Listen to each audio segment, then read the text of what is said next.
Good evening. This is Glenn here. And this evening we're going to talk about system board, power supplies, CPUs, and memories in a given computer system. When we talk about system boards are both internal and external to computer components that are connected to the system board, which is really considered, as we call it, the backbone of a computer. The components themselves, what they do here, all these components here communicate with each other using a system of board connections. And when we look at that, we look at connections that are internal to the system board. A system board essentially is also known as the motherboard, or the main board, as it's referred to. And so, when we look at it here, the system board is a network of copper circuits that are essentially embedded in a brown or green fiberglass sheet. And in here there are small wires called traces. They connect the various components electrically. Some of these components are soldered directly into the system board, which other provides connections using sockets or expansion slots, as they call them. You may have heard that term before. When we talk about sockets themselves, sockets provide connections for the microprocessor itself, the random access memory, the RAM, the floppy disk drives, the mouse devices. We have input devices such as keyboards, printers, joysticks, and external devices. When we talk about expansion slots, which are located right here, and if you, I move my mouse here, but I'm showing you exactly where the expansion slots would be. The expansion slots allows you to provide connections for optional devices such as scanners, modems, network cards, sound cards, backup tapes, and expansion cards. Now, one thing about the computer itself is it's all based on power. And of course we have a thing called the power supply. The power supply provides power to all the computer components.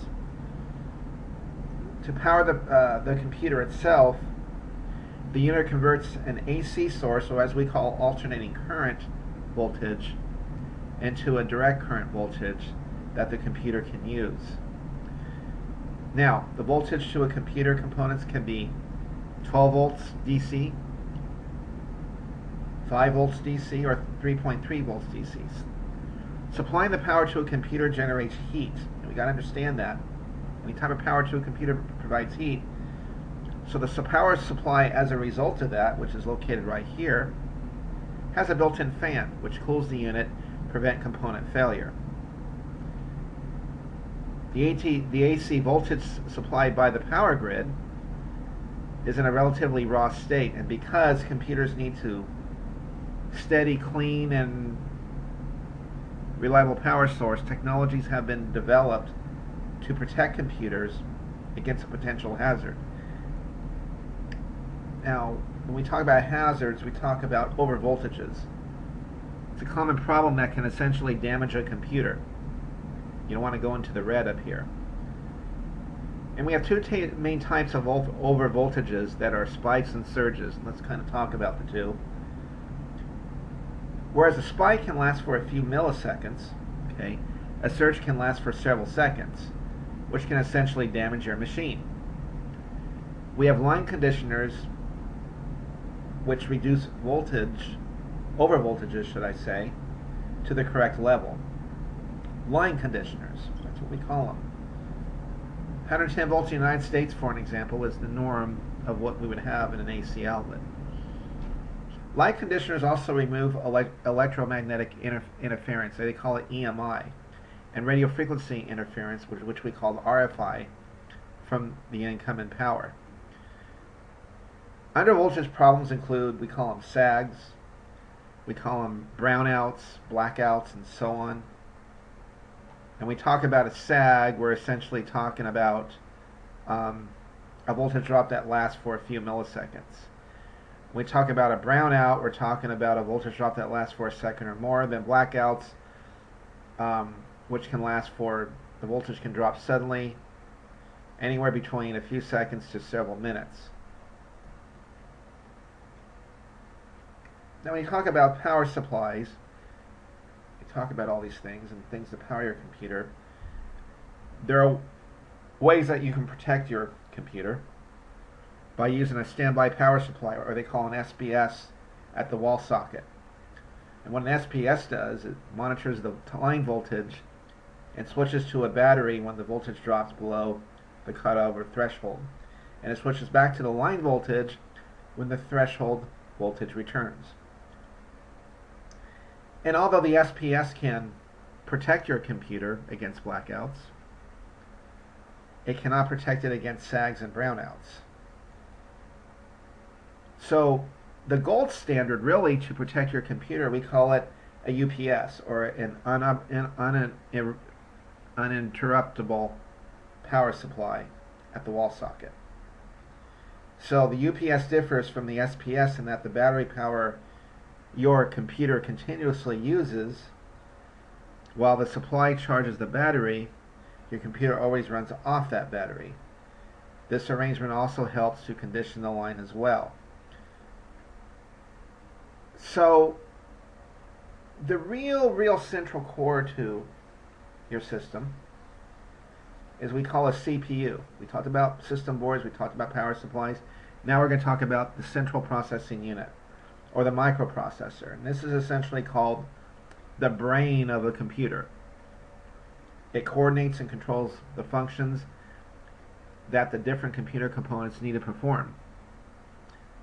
Different CPU manufacturers provide different makes and models. For instance, Intel, as we may have seen on TV, produces the Pentium range, whereas other manufacturers include AMD, Citrix, Motorola, and IBM. Now, the CPU's potential performance is often judged by its clock speed. When we talk about clock speed, it's measured in megahertz or in gigahertz. You may have seen a computer on the shelf that says, 1 gigahertz CPU speed. You may see all that in the manufacturer's specs. But just understand that it's measured in megahertz or in gigahertz. A gigahertz equals 1,000 megahertz.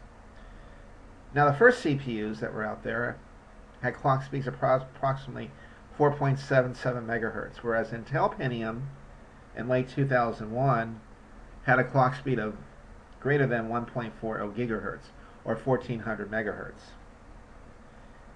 Now, when we talk about a CPU also needs a cooling system because at the high speeds at which it runs generates excessive heat, which can essentially damage the equipment. We talked about that a little bit earlier.